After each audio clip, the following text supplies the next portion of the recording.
Welcome dear student, SVM online class में आपका स्वागत है। आज फिर से हमारा जो टॉपिक होगा वो सोशल साइंस सब्जेक्ट का होगा और हम एक नई शुरुआत के साथ में नए टॉपिक की बात करेंगे। आप सभी का इस वीडियो में स्वागत है और वीडियो के अंत तक बने रहिए, ध्यान से सुनिए, देखिए और लिखाने पर लिखिए और याद भी करिए। ठीक है, तो क्लास 8 SST पार्ट 6 हमारा चल रहा था और जो हमारा टॉपिक था कि भारतीय कपड़े का पतन हमने लास्ट में पढ़ा था, तो वो पढ़ेंगे अपन भारतीय कपड़े का पतन।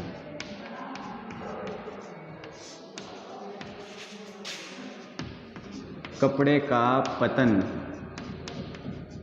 किस प्रकार भारतीय कपड़े का पतन हुआ, वो गिरने लगा, बाज़ारों से मांग कम होती गई। इससे पहले वाले वीडियो में हमने पढ़ा कि बुनकर क्या होते हैं, बुनकर किस प्रकार से कपड़ों का निर्माण करते हैं, कपड़े के निर्माण के समय किस प्रकार एक एक चरण को पूरा करते हैं। कपड़े बनने के लिए और रंगीन कपड़े के लिए जो रंगीन धागे बनाने का जो तरीका है या उसके बारे में बात की थी। कपड़े पर ठप्पे से छपाई करके वो वहाँ पर किस प्रकार डिजाइन तैयार करते हैं, हमने उसकी भी बात की थी और हमने समझा था कि इस प्रकार से भारत में लाखों लोगों को इस कपड़े के व्यवसाय से रोज़गार मिला हुआ था और उनका घर परिवार चल रहा था। और हमने ये भी बात की थी कि लास्ट में हमने नए हेडिंग भी लिखी थी कि कपड़े, भारतीय कपड़े का पतन, और इसमें एक लाइन हमने लिखी थी कि ब्रिटेन में जो सूती वस्त्र के नए उद्योग खुले हैं उनकी वजह से भारतीय कपड़ा उद्योग हैं या जो भारत के बुनकर हैं उनको काफ़ी नुकसान हुआ, क्योंकि दरअसल सूती वस्त्र जो कपड़ा है वो बाकी कपड़ों से या भारतीय कपड़े से सस्ता मिलता था, तो अधिकतर लोग उसी कपड़े को पहनते और उस कपड़े को खरीदते, जिससे भारतीय कपड़े की मांग कम हो गई। और इस प्रकार से हम ये बात समझ सकते हैं कि हर प्रकार से भारतीय कपड़े को बाकी कपड़ों से मुकाबला करना पड़ता था, उनके साथ में उसकी तुलना की जाती थी। तो क्या असर पड़े, उन असर की हमने बात की शुरुआत करने की बात कही थी और उसकी बात करेंगे। तो टॉपिक हमारा भारतीय कपड़े का पतन और ब्रिटेन में जो सूती वस्त्र उद्योग खुले उससे क्या असर पड़े उसकी बात करेंगे। तो एक एक असर की बात करेंगे। तो आपको सबसे पहले तो ये लिखना पड़ेगा और समझना है कि जो भारतीय कपड़ा है वो अब यूरोप और जो अमेरिका है वहाँ के कपड़े से, वहाँ के बाज़ारों से, विशेषकर बिक्री जो उद्योग है उनके जो नए कपड़े बने हैं उनसे उनको मुकाबला करना पड़ता था। मतलब ये वहाँ की ब्रिटेन या जो ब्रिटिश कपड़ा है उसकी तुलना अब यूरोप और अमेरिका के बाज़ारों में होने लगी। तो एक बात आप लिखेंगे, यूरोप व अमेरिका के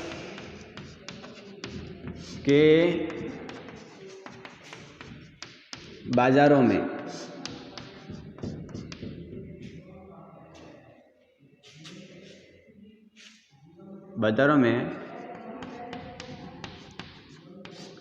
ब्रिटेन उद्योग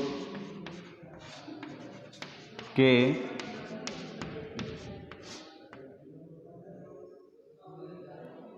कपड़े का मुकाबला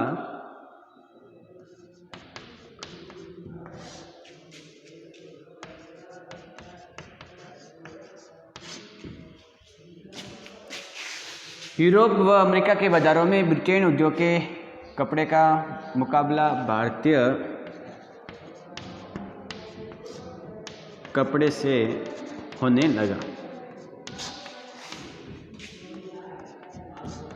मतलब ये वहाँ की अब जो अमेरिका में या यूरोप में जो भी बाज़ार है, पहले क्या होता था कि 90% या 90% भारतीय कपड़ा मिलता था यूरोप और अमेरिका के बाज़ारों में, लेकिन ब्रिटेन में जो नए सूती वस्त्र उद्योग खुले हैं, अब वहाँ जो कपड़ा है वो भारतीय कपड़े के साथ साथ में ब्रिटेन उद्योग के भी बने कपड़े वहाँ मिलते थे और उनके साथ में उनको मुकाबला करना पड़ता था, उनके साथ में उनकी तुलना होती थी।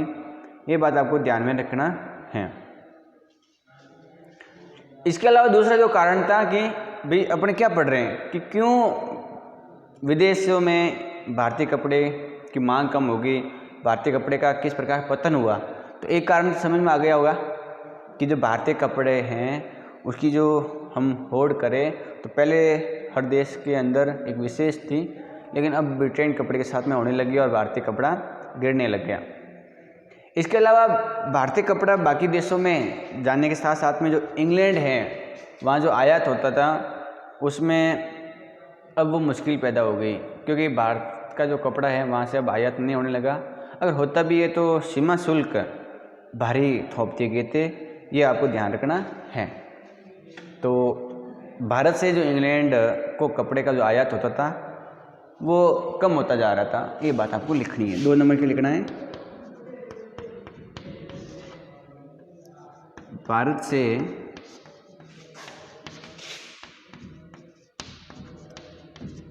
इंग्लैंड में होने वाला कपड़े का निर्यात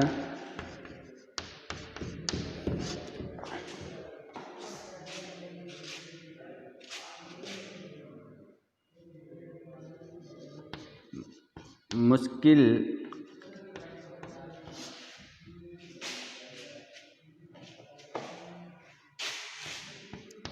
होता जा रहा था,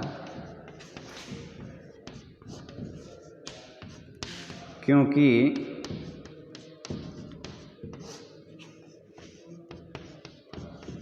ब्रिटिश सरकार ने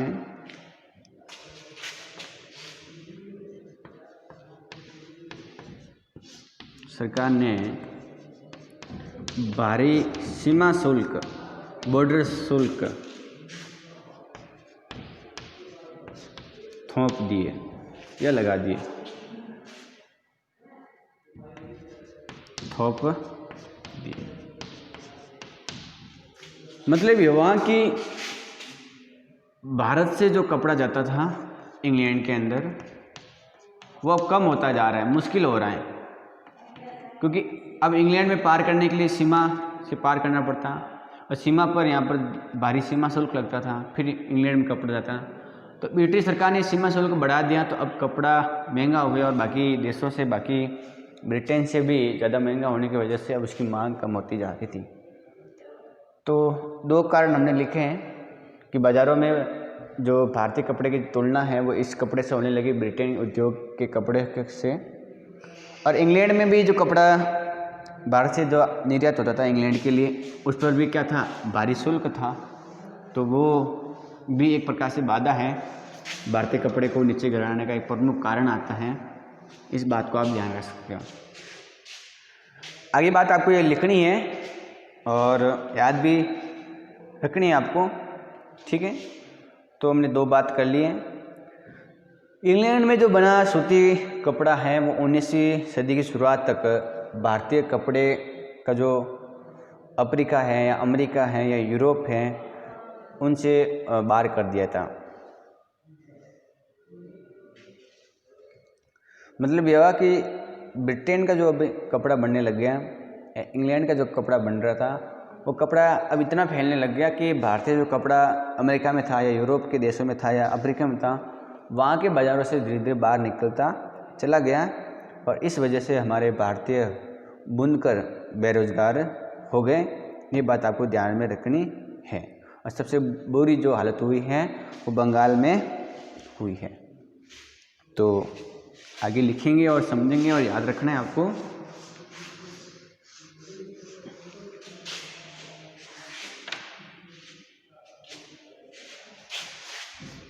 लिखना है आपको 19वीं सदी के शुरुआत तक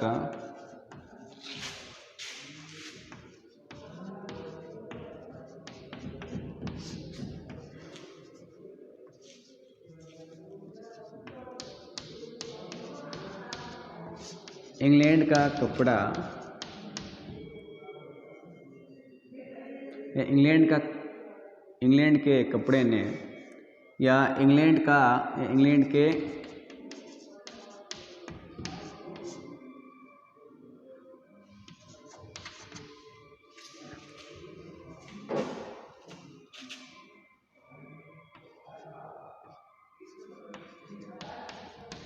भारतीय कपड़े को अफ्रीका, अमेरिका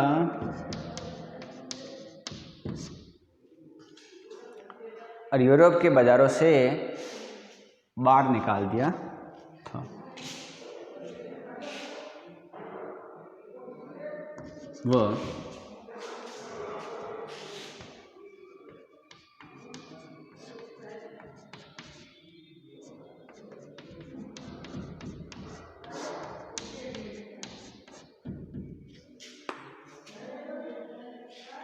19वीं सदी के शुरुआत में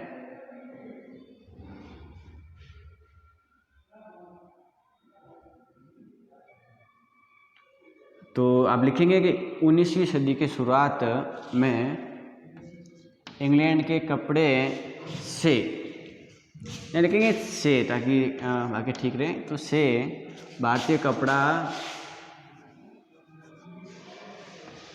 अफ्रीका, अमेरिका व यूरोप के बाज़ारों से बाहर निकल चुका था।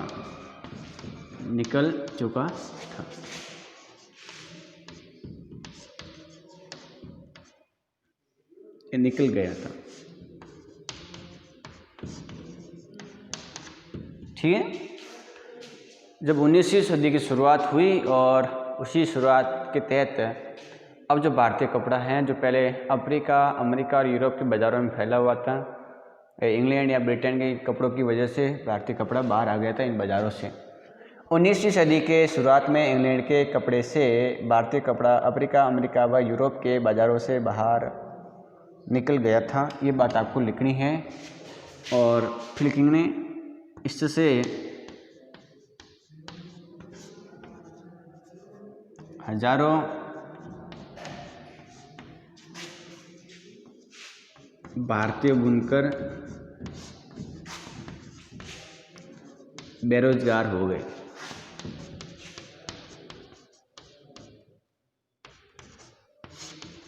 ठीक है, ये बात आपको ध्यान रखनी है। और इसके अलावा विशेषकर ये जो बुरी हालत है वो बंगाल में हुई थी।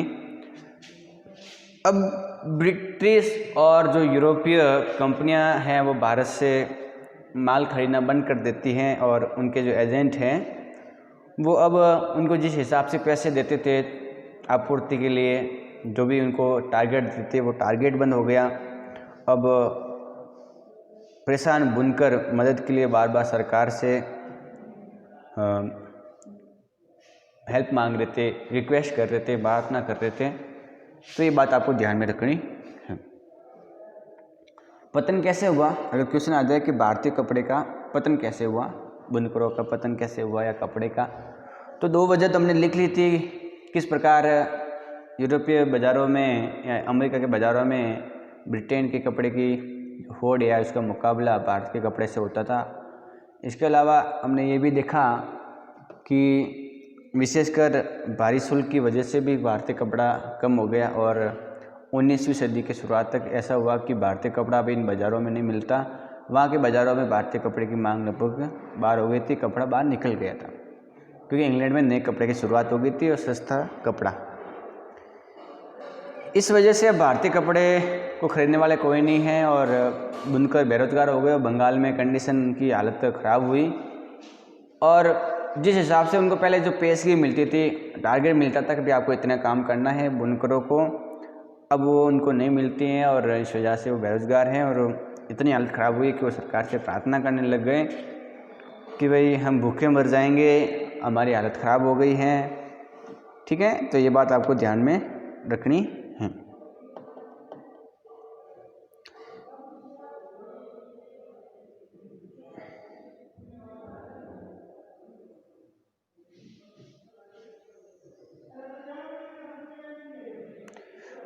तो एक बात आप लिख सकेंगे।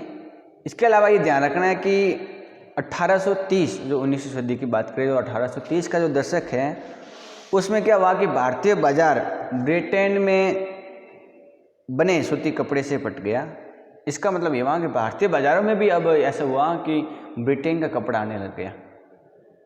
एक तो भारतीय कपड़ा बाहर नहीं जा रहा है, बाकी देशों के बाज़ारों में नहीं, यूरोप, अमेरिका, अफ्रीका के बाज़ारों में भारतीय कपड़ा नहीं है, वहाँ उनकी मांग कम हो गई है, तो ऑलरेडी बुनकर बेरोजगार हो गए। अब भारत के जो बाज़ार थे जहाँ पहले भारत के ही कपड़े बिकते थे, चलते थे, वहाँ पर भी ब्रिटेन के कपड़े आ गए, वहाँ पर भी ब्रिटेन के सूती वस्त्र फैल गए। और दरअसल हम फैलने के जो कारण माने या वजह, और भारत के लोग भी अब सूती वस्त्र ब्रिटेन का कपड़ा पहनते थे क्योंकि वो दरअसल सस्ता था। और 2/3 अगर हम बात करें भारत के 2/3 जो सूती कपड़ा पहनने वाले हैं वो ब्रिटेन का कपड़ा पहनते थे। और इससे ये हो गया कि अब जो पहले जो कम मजदूरों को या बुनकरों को रोज़गार मिला होता, और वो भी हालत ख़राब हो गई है, और सूत काटने वालों को भी और भी हालत ख़राब हो गई है। और लाखों लोग, ग्रामीण महिलाएं अब इन सूत काट कर अपना आजीवन चलाती थी। ठीक है, अब वो सब क्या हो गए, बेरोजगार हो गए। तो एक बात आप ये भी लिख सकते हो कि 1830 के दशक में भारतीय बाज़ारों में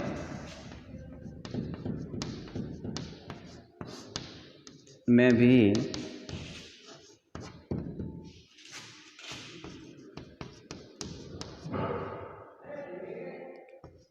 ब्रिटेन का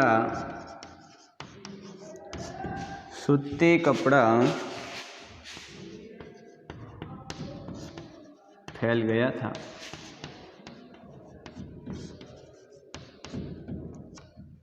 और भारतीय जो सूती वस्त्र पहनने वाले हैं उसमें से 2/3 लोग पहनते थे। ठीक है, ये भी ध्यान रखना है। और ग्रामीण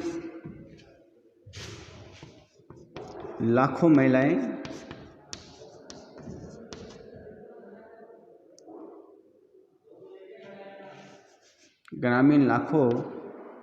सूत काटने वाली महिलाएं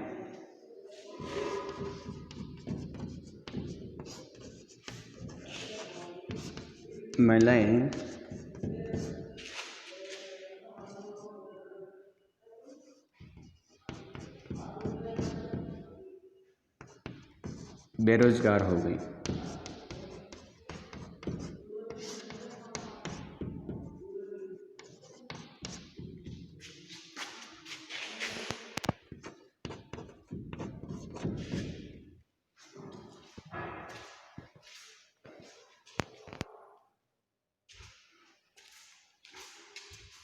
ठीक है, मेरे हिसाब से बात आपको बिल्कुल समझ में आ गई होगी कि क्यों हजारों पुरुष बुनकर या महिलाएं जो सूत काटते थी, जो रुई से कपास के बीज अलग करना, धागे बनाना, ये जो सारा काम चलता था जिससे लाखों लोग अपना आजीवन या घर चलाते थे, वो इनकी वजह से अब वो बेरोजगार होते जा रहे थे। वो वजह हमने सुनी कि ब्रिटेन का कपड़ा पहले बाकी देशों में था, बाकी यूरोप या अमेरिका के बाज़ारों में फैला हुआ था, लेकिन अब भारतीय कपड़ा भी वहाँ फैल गया।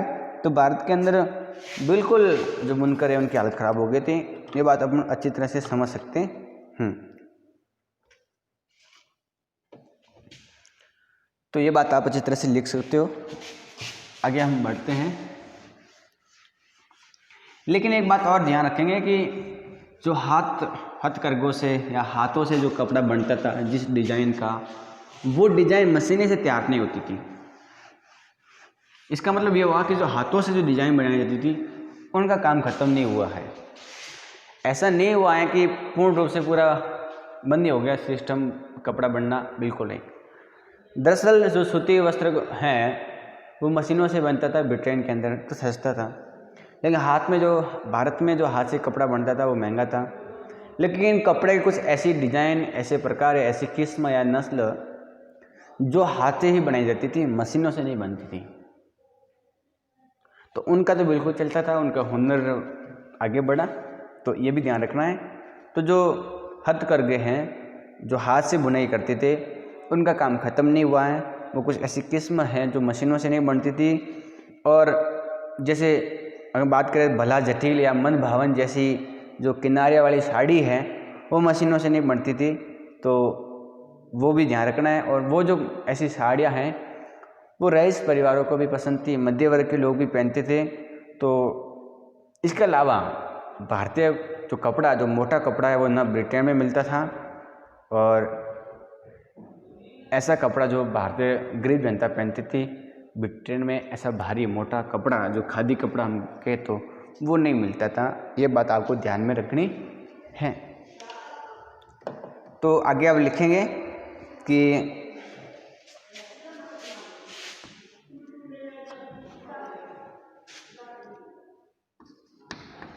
हाथ से बनने वाली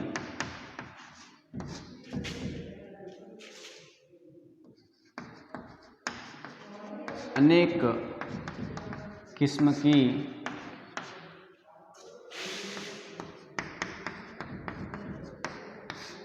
साड़ियाँ मशीनों से नहीं बनती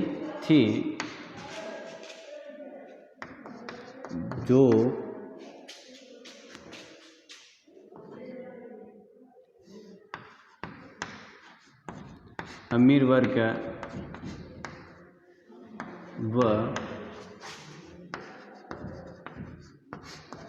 मध्य वर्ग की महिलाएं पहनती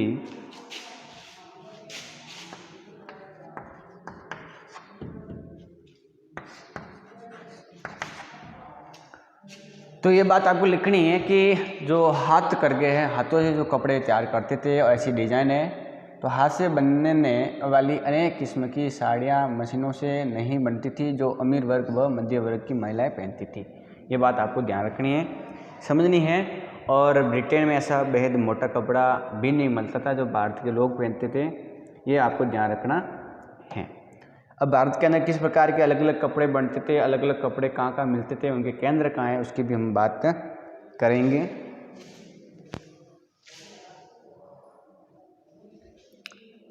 ठीक है, तो ये बात आपको बिल्कुल ध्यान में रखनी है, इसमें कोई समस्या नहीं होनी चाहिए। तो इस हिसाब से हम देख सकते हैं कि कपड़े की क्या मांग थी और किस प्रकार भारतीय कपड़ा हर जगह फैला हुआ था। अगर हम बात करें तो जो सोलापुर है महाराष्ट्र के अंदर और दक्षिण भारत के जो मदुरा स्थल हैं, वहाँ ऐसे कपड़े मिलते थे जो नए महत्वपूर्ण केंद्र बने हुए थे। तो आपको लिखना है कि भारत के अंदर ऐसे बहुत सारे केंद्र हैं जो कपड़ों के प्रमुख केंद्र थे, वहाँ अलग प्रकार के किस्मों के कपड़े चलते थे, ये भी आपको ध्यान में रखना है। तो लिखेंगे आपके कि भारत में सोलापुर व मदुरा केंद्र प्रमुख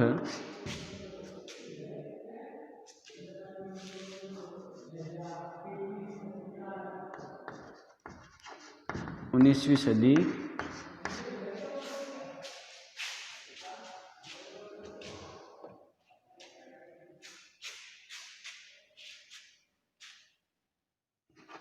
के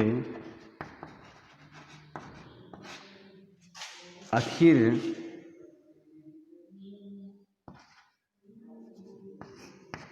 बने प्रमुख केंद्र